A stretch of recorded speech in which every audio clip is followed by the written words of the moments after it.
Welcome to Non-Gendered Fitness, where we explore health, fitness, transitioning, and queer life from beyond the binary. Proudly brought to you by Fearless Movement Collective, the home of queer fitness and health. And here's your host, Bowie Stover. Hi there, welcome to Non-Gendered Fitness. This is episode 6. My name is Bowie Stover, my pronouns are they, them, and I'm flippin' stoked to have you join me. This show is recorded on the stolen lands of the Wurundjeri people of the Kulin Nation. Sovereignty never was and never will be ceded, and I pay my respects to the elders past, present, and emerging. In this episode, we'll be looking at sleep and how it influences our mental and physical health. We'll also be looking at some of the hormonal and physiological and psychological responses that are associated with sleep. It's a lot that goes on. Sleep, that one thing where you just lay down and close your eyes, leads to a lot of things happening in your life.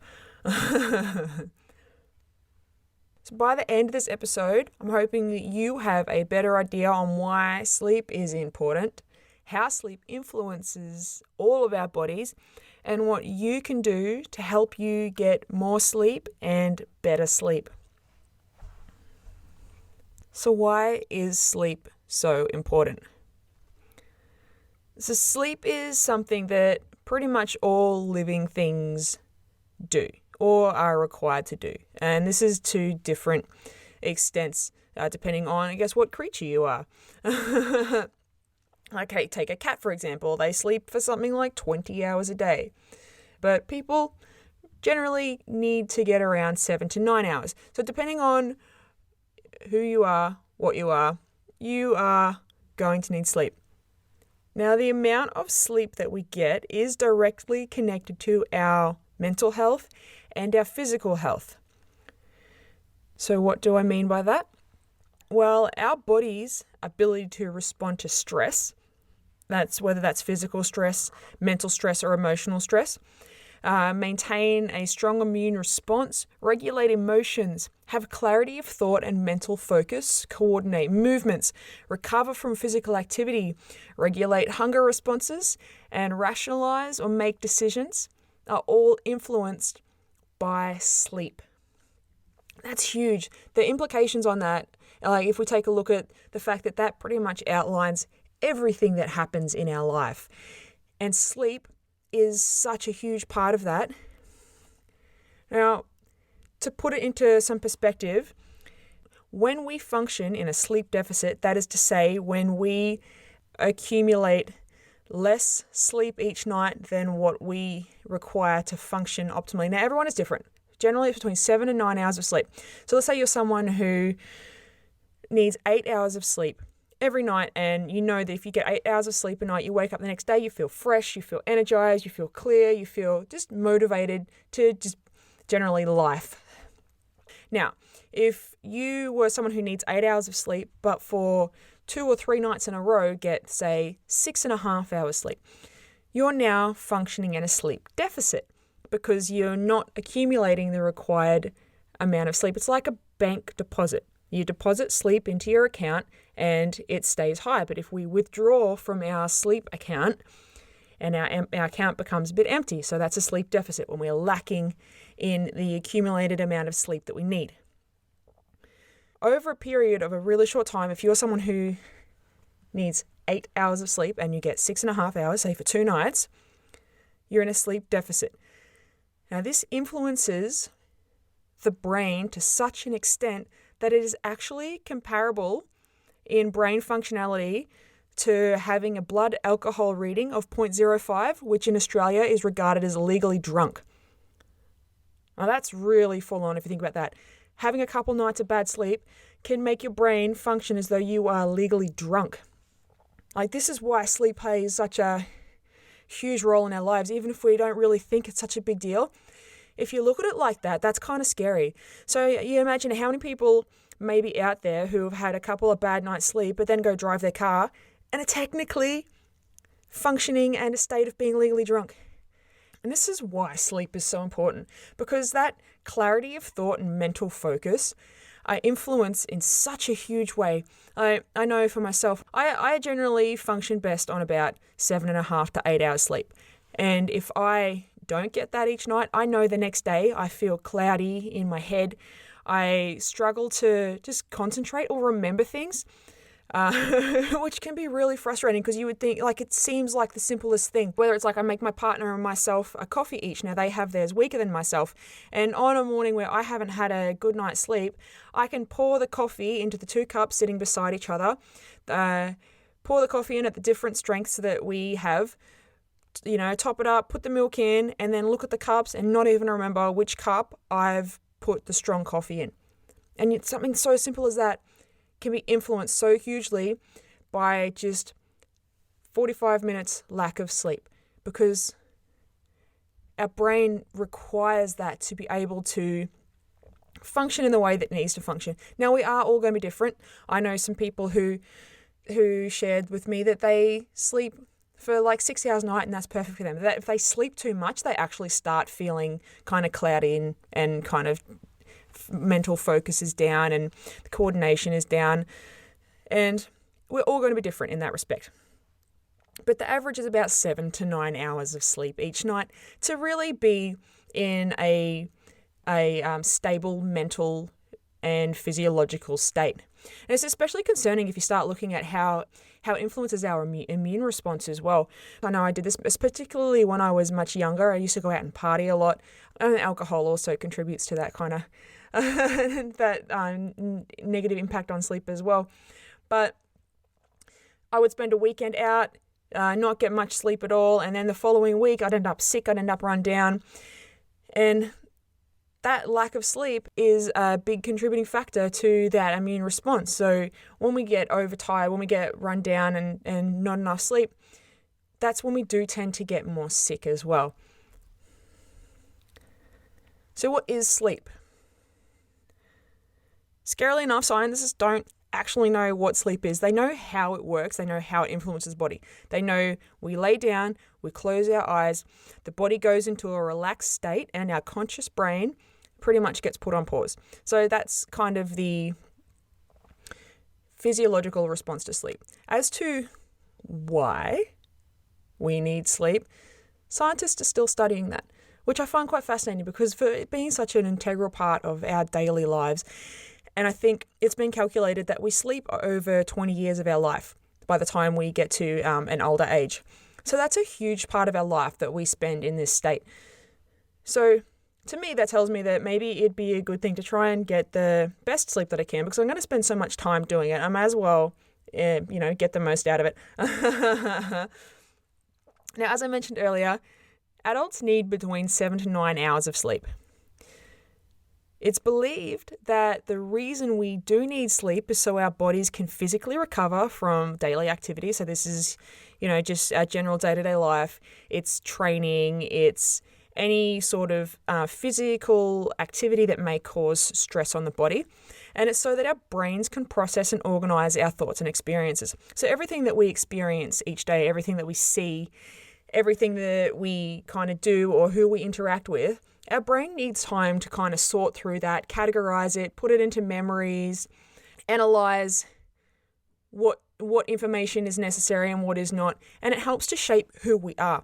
And sleep helps our brain to process all of that and do all that without the conscious brain or the conscious mind being there, getting distracted and doing all the things that our consciousness does.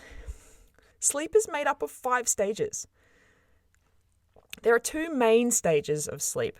One is REM sleep, or rapid eye movement, and one is non-REM sleep. Now, non-REM sleep makes up 4 of the 5 stages of sleep. So stage 1 is that transitioning between awake and asleep. It's that weird stage where, you're kind of drifting off, and then all of a sudden you feel like you're falling and you like jolt yourself. Yeah, that's stage 1. And so it's kind of pre-sleep. Stages 2, 3, and 4 are when eye movement stops, your body temperature drops, and you sleep deeply. it's kind of the main part of when we sleep. And then REM, a rapid eye movement, is that fifth stage of sleep. So it's when as the name would suggest, our eyes move rapidly. Your blood pressure and heart rate increase, and so does brain activity. Now, this is the stage of sleep that's thought to be when you dream, and is most important for learning and creating new memories.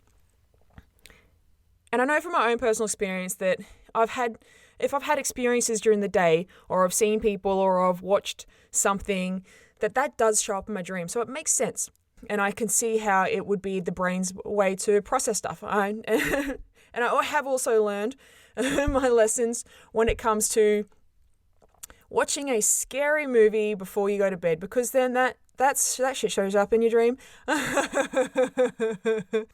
it kind of really highlights how our experiences through our day influence our sleep and influence what we're thinking about, so that when we do sleep, our brain, it needs to kind of work through that. It may need to go, it's okay, that shit wasn't real, it was just a movie. But the physiological stresses that may appear, say from getting a fright or something like that, that physiological stressor is real. So our body needs to process that. And sleep is an opportunity for our body to work through that. Now, REM sleep, rapid eye movement sleep, happens every 90 minutes for the whole duration that you are asleep. Which, that just blows my mind. And I know some mornings I've woken up and I can remember a couple of dreams that I've had, and this would explain why. Because every 90 minutes, our brain goes into that rapid eye movement state and it processes things. And I guess it can't process it all at once, so it kind of does it in sections. And brains are pretty plop and clever. If you really think about it, it's like, how does it even know to do that? Who knows? But it does. And it's amazing. For some folks, though, sleep can be challenging. People can suffer from insomnia. People can have sleep apnea. And these are conditions that really influence how we're able to sleep. People who work night shifts or study late or have small humans to care for or have prescribed medications for other health reasons can also have their sleep impacted. Now, this is not to say that it is impossible for you to get quality sleep. It can just take a little more structure or a little bit of extra support. And one of the ways that I've found that has really helped myself and my crew, because when I train any folks, one of the biggest things that I will share with them is that sleep is actually more important than the training sessions that you do, because sleep influences our body in such a huge way that if we're not getting enough sleep, then we can't ask our body to do the things we want, because it's not going to be in a space to do so. And having a sleep routine, I've learned, is probably one of the best ways to start getting your body into a cycle where you can get the most quality sleep and the longest sleep that is possible. So how does a sleep routine work, you may be wondering? Well, let's have a look at it now. So creating a sleep routine needs to be something that's going to work for you, because there's no point in saying, here's 7 things that you can do if half of those aren't your jam. It's never going to work. But there are options, and the ones that I've found that have universally been most effective for a majority of people that I've supported with their sleep is setting yourself a time every night that you want to go to bed. So picking a time, it could be 9 o'clock, it could be 10 o'clock, whatever it is, just pick that time and be like, this is when I'm going to go to bed. And then 1 hour before that time, start getting ready for bed. So this could be creating a nice little wind down routine. It can involve switching off screens. So stop being on any social media. Don't watch movies or any of that sort of stuff. Now, this can be hard. I get it. And I know I'm often quite guilty of having a trouble putting down my phone or not watching too many Netflix episodes right before I go to bed. But switching off screens about an hour before you go to sleep is going to help, because there's a sleep hormone in our brain called melatonin, and it is influenced particularly by blue light, which is what our computer screens, our phone screens, our TVs emit a lot of. And it messes up with how it functions in the brain. So our brain gets confused as to whether it's daytime or nighttime. And so when melatonin levels are low, we don't get sleepy. So creating a time that your brain can start to wind down, not be exposed to that blue light by switching off your screens is going to help. Also on that, if you have dimmable lights or if you have lamps, switching those on and turning your overhead lights off, they can also be a huge help as well, because you're starting to get your brain to that kind of low light setting, which naturally would be kind of sunset, kind of way back in the prehistoric days when we would sleep when the sun went down and we would wake when the sun came up. So allowing our brains to kind of get into that cycle of the light gets dimmer, melatonin levels can start to increase and we can start to get sleepy, can be super helpful. Now, doing something relaxing like having a warm shower or bath before you go to bed, super great. And while you're doing that, either adding some essential oils to your bath or diffusing them into the air can be really helpful as well. Lavender is a really great relaxing essential oil that can help induce sleep, because you just start to relax. And relaxing our bodies is a really important way, because if our body's in a state of stress, then we've got these responses in our brain going fight, flight, or freeze, not relax and sleep. So trying to reduce the stress in the body really does help, because we're not in that response of feeling like we've got to somehow protect ourselves. Because when our body wants to protect itself, the last thing it's thinking of doing is laying down to sleep, where you'd be really vulnerable and unsafe to attack. So relaxing the body, super important. And having chamomile tea is another great way of helping that. Putting on snuggly or comfy pajamas, if you're, I guess, somewhere where you can wear snuggly pajamas, but if not, just comfy pajamas.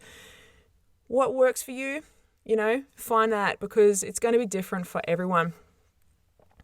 Now, reading a book can also be a really great way to help kind of get your mind down. Probably not an exciting book. I made the mistake. I have made the mistake in the past of reading a book that required me to concentrate a lot. And it's just like, well, that's not very conducive to sleep. So just reading something that's really chill, find something that's not going to really stimulate you. And finally, one of the best ways I've found to help get the body relaxed and ready for sleep is by practicing deep breathing. Now, I actually talked about deep breathing back in one of my earlier episodes, which I will link to as well, because there's a little video that comes along with it where you can follow to learn how to deep breathe. So I will link to that in the show notes. So if deep breathing is something you want to practice to help relax your body, reduce stress and muscle tension, it's going to be a really flipping great way to start relaxing your body so you can get yourself ready to sleep. Now, this is not by means all of the things you can do, but these are some of the things that I've found with myself and working with my crew that have been the most effective. Because the most important thing you can do is find what works for you. And some of these may not be. Say you don't like tea. That's okay. You do not have to drink tea, friend. you do what works for you. There's other stuff, and you can even look up other ways, because this is not all. These are just a few outlines. What I would recommend not doing is having a nightcap, like drinking alcohol. Alcohol is a stimulant. It is definitely not going to help you get a restful sleep. Even though if you drink enough of it, you will pass out. That is not quality sleep. It is not going to be good for your body. It's actually quite detrimental to your body. So I do recommend against drinking alcohol before bed, because it's going to do the opposite to what you want. Now, there are other ways to help you get better sleep. And if a sleep routine is not something that works for you, say you try it out and you're still struggling with sleep, there are other options. And if it's not viable for you, so if you're someone who works night shift or you've got small humans to care for, it's not going to be as easy as going, I'm just going to start a sleep routine and then it's going to be fine, because that's not necessarily true. And you may not be able to have a routine that works quite like this. But what you can do to catch up on sleep is have a nap through the day. I think nanas were onto something when they realized that they could nap through the day, because it actually does make a difference. Catching up and accumulating sleep in small bits over time can also be helpful. So you don't have to necessarily get it all done in one go. If you can have naps through the day, it will definitely help you out And I don't know about you, but I know that there's been times where I've been super tired and I've had a nap and woken up and just been like, I am so fucking refreshed right now. Like, world, come at me. So naps can be a really great way to kind of catch up on little bits of sleep here and there to help you out.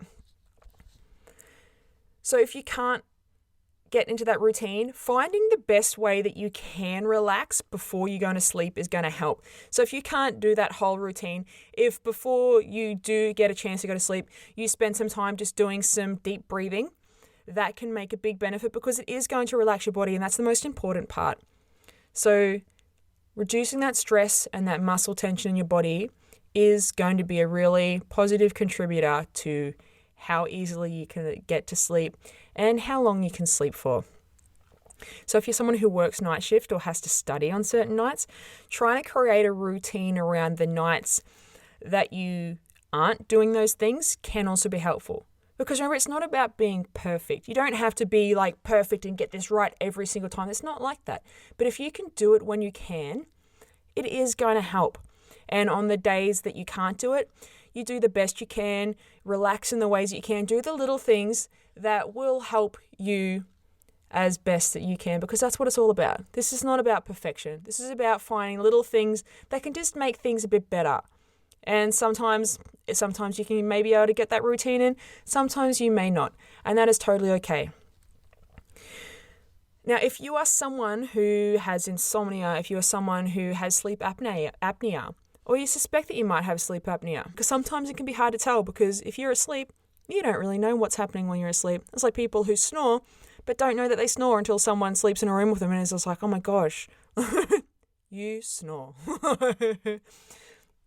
So going to a doctor or getting a referral, I think you need a referral to a sleep clinic, but I'm not sure. You might have to confirm that with whatever region you live in, because I'm sure it's going to be different all over the place. But speaking to a GP or going to a sleep clinic may be a way of assessing exactly how you sleep and what you can do to improve your sleep. Because if you have sleep apnea, there's a pretty intense looking machine that you can get that helps. It gives you oxygen. Because sleep apnea is when you are sleeping and you actually stop breathing. And so that you don't die, your body wakes you up so that you start breathing again. And it's this cycle that continues through the night, and it may take long times between the moments where you stop breathing, or it may be really brief moments between the points when you stop breathing.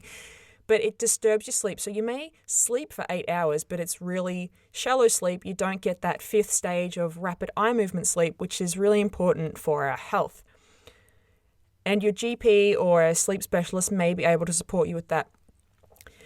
You may also be able to get melatonin supplements, because if you have a test done and they find that your melatonin levels are low, you can actually get a supplement which can help improve your sleep. There is some not kind of low risks with melatonin supplements, because your body can actually become more dependent on the supplement than on creating the melatonin itself. So you want to be really mindful about how long you're taking it for and when you're taking it. So speaking to your doctor about that is probably going to be the best thing you can do, just to make sure that you're doing it safely, because we do want our bodies to be able to regulate these hormones themselves as best they can. But sometimes they do just need a little bit of help, and that is totally okay. If it's going to improve your sleep and help you function better as a human and feel better in yourself and be able to do the things that you want to do, then it's definitely worth checking out. So let's recap. It's been a lot that we've talked about today. And we have gone over what sleep is and how it influences our bodies, our minds, and our whole lives.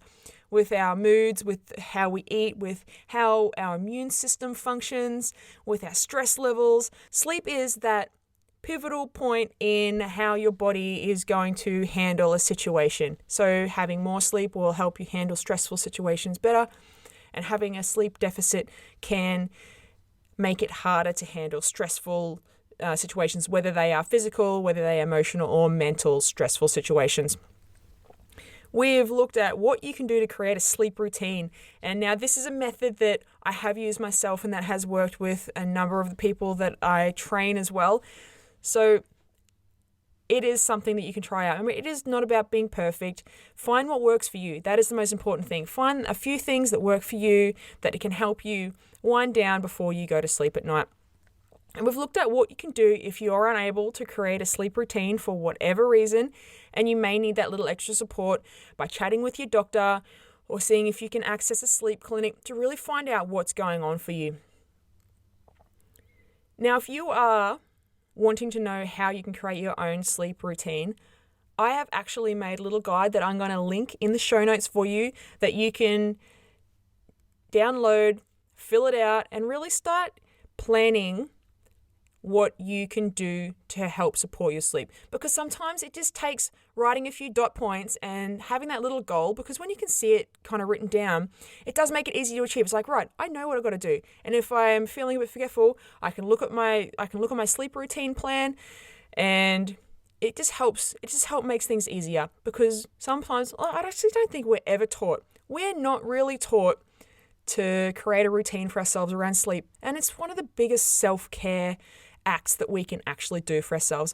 So I'm going to link to a little guide on how to create your own sleep routine so you can start figuring out how to do the right things for you when it comes to your sleep. And they will be in the show notes. And I really hope that you jump in, write it down, your things, and enjoy that one. It's something my crew has used and really found a lot of benefit with planning. And I would love to be able to share that with you. So jump in and check that one out.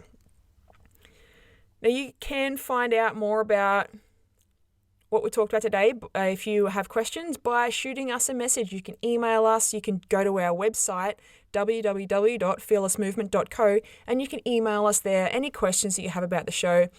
You can find us on Facebook at Fearless Movement Collective, and you can direct message us if you want to get a fast answer, or you can direct message us on Instagram at Non-Gendered Fitness. If you would like to find me on Instagram, you can find me at the NoTNB or Fearless Movement Collective as Fearless Movement Co. So until next week, friends, remember, find that routine that works for you, work with what you've got, work with what's going to feel good. You're going to rock it. You're going to rock it really low-key, relaxing style. And you are totally amazing. And I hope you have the most wonderful time with your sleep or exploring how you can sleep. Have a rad as day, pals.